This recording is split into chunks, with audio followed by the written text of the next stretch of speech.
Something major is happening in the camera world right now, and honestly, it feels like Sony is finally ready to take the APS-C market seriously again. For a while, Sony's APS-C lineup felt a little too comfortable.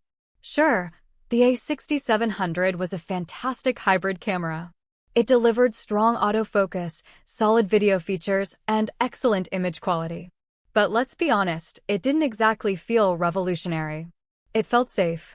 Now the rumors surrounding the Sony A6900 are telling a very different story. If even half of these leaks are accurate, Sony isn't just planning another small refresh. This feels like a statement. A loud message that Sony wants to dominate the APS-C space once again. At the center of these rumors is a brand new 33-megapixel stacked APS-C sensor. And this is where things get really exciting. Stacked sensors completely change the shooting experience. They allow dramatically faster readout speeds, far less rolling shutter, and potentially blackout-free continuous shooting. In real-world terms, that means smoother action photography, cleaner motion capture, and performance that starts feeling dangerously close to flagship full-frame cameras. And then comes the rumored Bion's XR2 processor. If this turns out to be true, the A6900 could reportedly shoot up to 30 frames per second electronically and around 15 frames per second mechanically. That is not casual photography territory anymore. That is serious sports and wildlife performance packed into a compact APS-C body. But here's the catch. Speed means nothing if the camera cannot sustain it. And according to some leaks, buffer limitations could become the biggest weakness of the A6900. The camera may burst incredibly fast, but only for short periods before slowing down. That's the difference between looking powerful on a spec sheet and actually feeling reliable in the real world. Sony also appears to be focusing heavily on stabilization.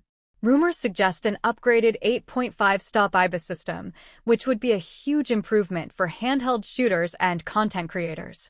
This is the kind of upgrade you instantly feel while filming. Better stability means smoother footage, more confidence, and less dependence on external gear. Design changes also sound surprisingly thoughtful. A slightly thicker body for better grip, additional customizable buttons, and more refined ergonomics suggest Sony may finally be listening to long-time user complaints. On the video side, the rumored features actually sound practical instead of gimmicky. Oversampled 4K 60p plus 4K 120p with a slight crop feels far more useful for creators than simply chasing flashy 8K marketing numbers. But not everything sounds perfect. The rumored single CF Express Type A card slot is already creating controversy. Yes, it supports high-speed performance, but professional photographers still strongly prefer dual card slots for backup and reliability. And honestly, that concern is completely valid. The bigger question is pricing. If the Sony A6900 lands somewhere between $1,700 and $2,000, it starts getting dangerously close to entry-level full-frame territory. At that point, many buyers may stop and seriously question whether APS-C still offers enough value. But here's why this camera matters so much. The A6700 was good, but it felt restrained.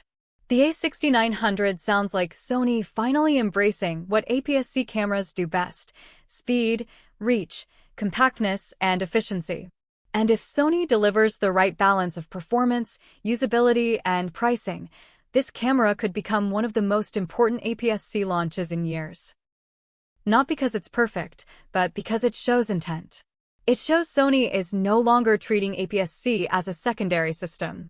They may finally be ready to push the format forward again in a serious way. So now I want to hear from you.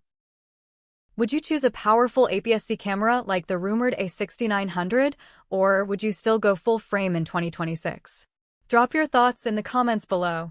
Don't forget to subscribe, share this video with your camera friends, and hit the bell icon so you never miss another update. Thanks for watching, and I'll see you in the next one.